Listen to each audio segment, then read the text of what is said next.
Hello friends, आप सभी का हमारे यूट्यूब चैनल पर स्वागत है। आज से हम स्टार्ट करने वाले हैं आपका वन लाइनर सीरीज़, जो कि आपके बीपीएससी, बीएसएससी जितने भी एग्ज़ाम आपके होते हैं, इनके जो प्रीवियस ईयरली एग्ज़ाम हैं, जो पिछले आपके 32 सालों से जो भी लगभग पूछे गए हैं क्वेश्चंस, लगभग आपके जो क्वेश्चंस होंगे वो 15,000 से ऊपर प्रश्नों का ये संकलन है।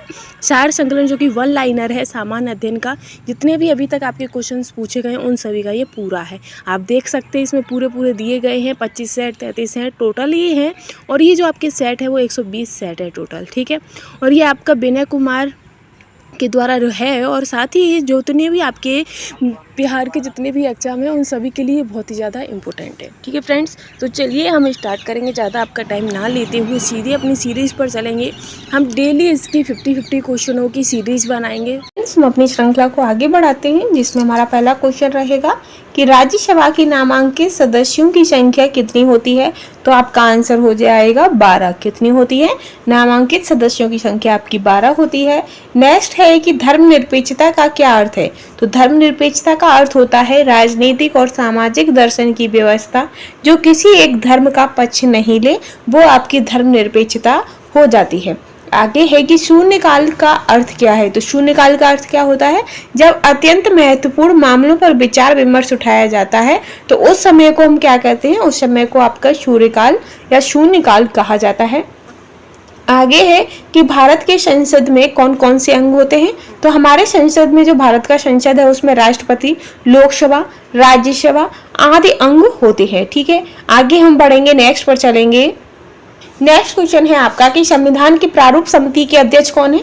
तो आपका आंसर हो जाएगा कि संविधान की प्रारूप समिति के अध्यक्ष डॉक्टर भीमराव अंबेडकर हैं। कौन है? डॉक्टर भीमराव अंबेडकर, ठीक है।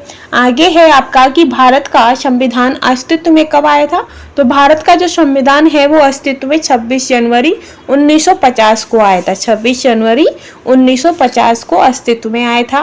नेक्स्ट है कि कोई भी विधेयक धन विधेयक है या नहीं, इसका निर्णय कौन लेता है। तो इसका निर्णय आपकी लोकसभा का अध्यक्ष लेता है कि कोई विधेयक धन विधेयक है या नहीं है। आगे है कि पंचायती राज कैसी व्यवस्था है। तो जो पंचायती राज व्यवस्था होती है वो आपकी 3 स्तरीय व्यवस्था है। कैसी है? 3 स्तरीय व्यवस्था होती है। नेक्स्ट है कि किस ग्रह को पृथ्वी का बहन कहा जाता है। तो आप सभी को पता ही होगा, जो शुक्र ग्रह है, सूर्य से दूसरे नंबर पर जो ग्रह आता है शुक्र, उसको पृथ्वी की बहन या पृथ्वी की जुड़वा बहन या फिर भोर का तारा और सांझ का तारा कहा जाता है, ठीक है। आगे है नक्शे और ग्लोब पर अंतर विभाजक लाइनों को क्या कहते हैं। तो उन्हें आप ग्रेटिकुलर कहते हैं। क्या कहते हैं? ग्रेटिकुलर।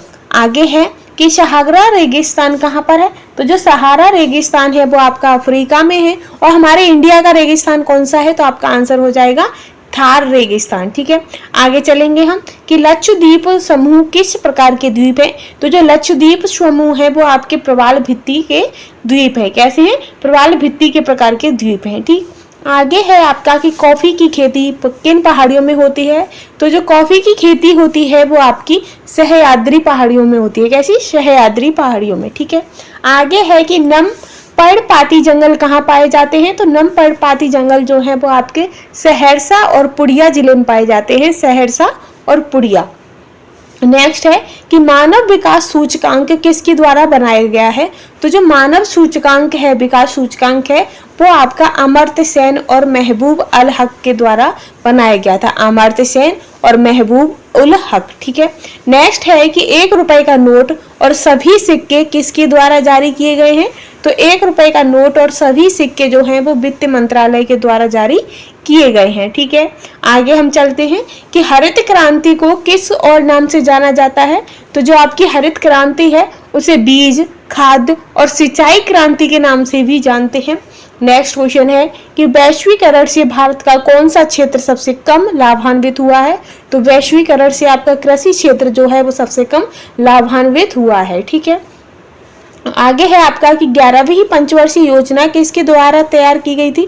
तो वो आपकी सी रंगराजन के द्वारा तैयार की गई थी या आधारित मॉडल पर तैयार की गई थी, ठीक है। आगे है आपका कि किस योजना में 100% साक्षरता हासिल करना शामिल किया गया है। तो वो आपकी 12वीं योजना है, ठीक है।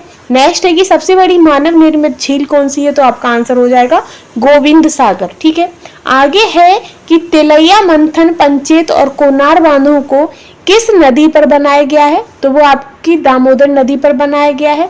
नेक्स्ट है कि संयुक्त राष्ट्र संघ का मुख्यालय कहाँ स्थित है, तो इसका मुख्यालय आपका न्यूयॉर्क या फिर यूएसए में स्थित है। ठीक है, नेक्स्ट है कि फॉल्ट लाइन्स किसने लिखी है, तो जो फॉल्ट लाइन है वो आपकी रघुराम राजन ने लिखी है। तो फ्रेंड्स, ये जो मैं कंटेंट आपको करा रही हूँ ये आपके सारे बीएसएससी के प्रीवियस ईयर क्वेश्चन है, जो कि आपके बिहार के किसी का भी एग्जाम हो आपका, क्योंकि जो सामान्य अध्ययन होता है वो सभी एग्जामों के लिए सेम ही होता है, फिर वो चाहे किसी भी स्टेट का हो। ठीक है, तो ये जो क्वेश्चन है आपके सारे बिहार के जितने भी एग्जाम होते हैं उन सभी के लिए बहुत इंपॉर्टेंट है।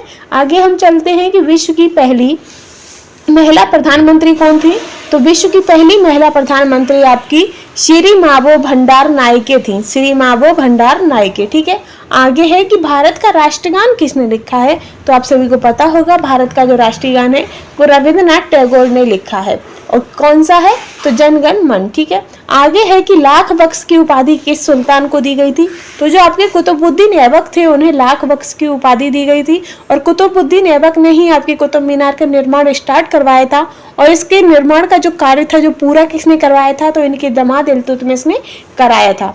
आगे है कि चौसा का युद्ध किनके बीच हुआ था, तो जो चौसा का युद्ध है वो हुमायूं और शेर शाह के मध्य हुआ था। ठीक है, नेक्स्ट है कि दिल्ली में जामा मस्जिद किसी द्वारा निर्माण कराया गया है, तो दिल्ली में जो जामा मस्जिद है वो आपकी शाहजहां के द्वारा निर्माण कराया गया है।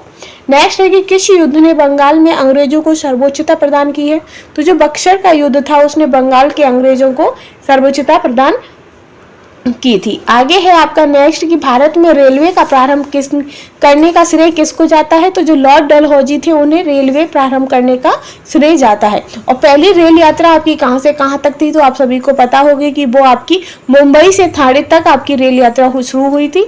आगे है आपका कि 1857 के विद्रोह का तात्कालिक कारण क्या है, तो 1857 के विद्रोह का जो तात्कालिक कारण है वो है आपका चर्बी वाले कारतूस। कौन सा है, चर्बी वाले कारतूस। ठीक है, आगे हम चलेंगे कि पानीपत का प्रथम युद्ध किस वर्ष हुआ था, तो पानीपत का जो प्रथम युद्ध है वो आपका 1526 को हुआ था, 1526 को। ठीक है, आगे है कि सम्राट अशोक के अधिकतर शिलालेख किस लिपि में लिखे गए हैं, तो जो सम्राट अशोक के जो अधिकतर शिलालेख हैं वो आपके ब्राह्मी लिपि में लिखे गए हैं।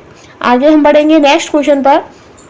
नेक्स्ट है आपका कि नालंदा का प्राचीन विश्वविद्यालय किस वंश के दौरान बनाया गया था, तो वो आपके गुप्त वंश के दौरान बनाया गया था। रश्मि रथी किनके द्वारा रचित ग्रंथ है, तो जो रश्मि रथी है वो आपका रामधारी सिंह दिनकर के द्वारा रचित ग्रंथ है। आगे है कि फणेश्वर नाथ रेणु क्या थे, तो फणेश्वर नाथ रेणु जो है वो आपके एक कवि थे। क्या थे, कवि थे। नेक्स्ट है कि गौतम बुद्ध का जन्म कहाँ हुआ था, तो गौतम बुद्ध का जो जन्म है वो लुम्बिनी में हुआ था। कहाँ पर, लुम्बिनी में। ठीक है, और गौतम बुद्ध से संबंधित ये भी क्वेश्चन पूछा गया है कि इनका जो जन्म हुआ था वो तो आपको पता ही चल गया लुम्बिनी में, और इन्हें जो ज्ञान प्राप्ति हुई थी वो कहाँ हुई थी, तो इन्हें बौद्ध गया में ज्ञान की प्राप्ति हुई थी, वो पीपल के पेड़ के नीचे। साथ ही वो जो इन्होंने जो अपना पहला धर्मचक्र परिवर्तन किसे कहते हैं, तो जो बुद्ध थे उन्होंने जो सबसे पहले अपना प्रवचन दिया था उसे ही धर्मचक्र परिवर्तन कहते हैं, और उन्होंने प्रवचन कब कहाँ पर दिया था, तो उन्होंने सारनाथ में दिया था। ठीक है, नेक्स्ट है आपका कि दीदारगंज, जो दीदारगंज है वो दक्षिणी किस काल की है, तो वो मौर्य काल की है। किस काल की है, मौर्य काल की। ठीक है, आगे चलेंगे हम नेक्स्ट क्वेश्चन पर कि देश रत्न की उपाधि किसने दी गई थी, तो जो देश रत्न की उपाधि है वो आपकी डॉक्टर राजेंद्र प्रसाद को दी गई थी। आगे है कि पृथ्वी तल से ऊपर या नीचे जाने पर गुरुत्वीय त्वरण का मान क्या होगा, तो गुरुत्वीय त्वरण का जो मान है वो घट जाता है। कैसा होता है, घट जाता है। ठीक है, आगे है कि सोने के आभूषण बनाते समय इसमें क्या मिलाया जाता है, तो जब सोने के आभूषण बनाए जाते हैं तो उसमें तांबा मिलाया जाता है। नेक्स्ट है कि आतिशबाजी में हरा रंग किसकी उपस्थिति के कारण होता है, तो जो आतिशबाजी में जो हरा रंग निकलता है वो आपका बेरियम के कारण होता है। किसके कारण, बेरियम के कारण होता है। नेक्स्ट है कि सभी चुंबकत्व का स्रोत क्या है, तो सभी चुंबकत्व का स्रोत है विद्युत आवेश। क्या है, विद्युत आवेश। ठीक है, नेक्स्ट है कि प्रकाश का वेग पहली बार किसने खोजा था, तो प्रकाश का वेग पहली बार आपका रोमर ने खोजा था। किसने, रो मरने। ठीक है, नेक्स्ट है कि पौधे के किस भाग को मिट्टी में गाड़ते हैं और कौन प्रकाश संश्लेषण का स्थल होता है। तो जो पौधे की जो जड़ें होती हैं वो मिट्टी में गाड़ा जाता है और जो प्रकाश संश्लेषण की क्रिया होती है वो पत्तों में होती है। ठीक है, आगे है कि मानव शरीर का सबसे बड़ा ग्रंथि कौन सी होती है। तो जो लीवर है वो मानव शरीर की सबसे बड़ी ग्रंथि होती है। नेक्स्ट है कि बाइनरी सिस्टम का आधार क्या है। तो बाइनरी सिस्टम का जो आधार है वो 1 और 0 यानी कि 10 है। नेक्स्ट है कि कंप्यूटर को बूट के लिए सक्षम होने के लिए क्या जरूरी है। तो कंप्यूटर को बूट करने के लिए उसमें एक ऑपरेटिंग सिस्टम का होना जरूरी है। आगे हम चलेंगे कि कंट्रोल और बदलाव किस प्रकार की कुंजी है। तो ये मॉडिफायर की कुंजी है। कैसे है? मॉडिफायर। आगे है कि उपयोगकर्ता प्रणाली पर काम करने वाले को क्या कहते हैं। तो उसे लाइववेयर कहते हैं, लाइववेयर। नेक्स्ट है कि कौन सा स्वाभाविक रूप से मिलने वाला बहुलक है। वो आपका स्टार्च है जो कि स्वाभाविक रूप से मिलता है। नेक्स्ट है कि रैम क्या है। तो जो रैम है वो आपकी रैंडम एक्सेस मेमोरी है, कंप्यूटर से संबंधित एक मेमोरी है। और साथ ही इसकी आज की जो श्रृंखला है वो हमारी समाप्त होती है। यदि आपको हमारा कंटेंट अच्छा लगता है तो प्लीज़ चैनल को लाइक, शेयर एंड सब्सक्राइब करना बिल्कुल भी ना भूलें। Thanks for watching.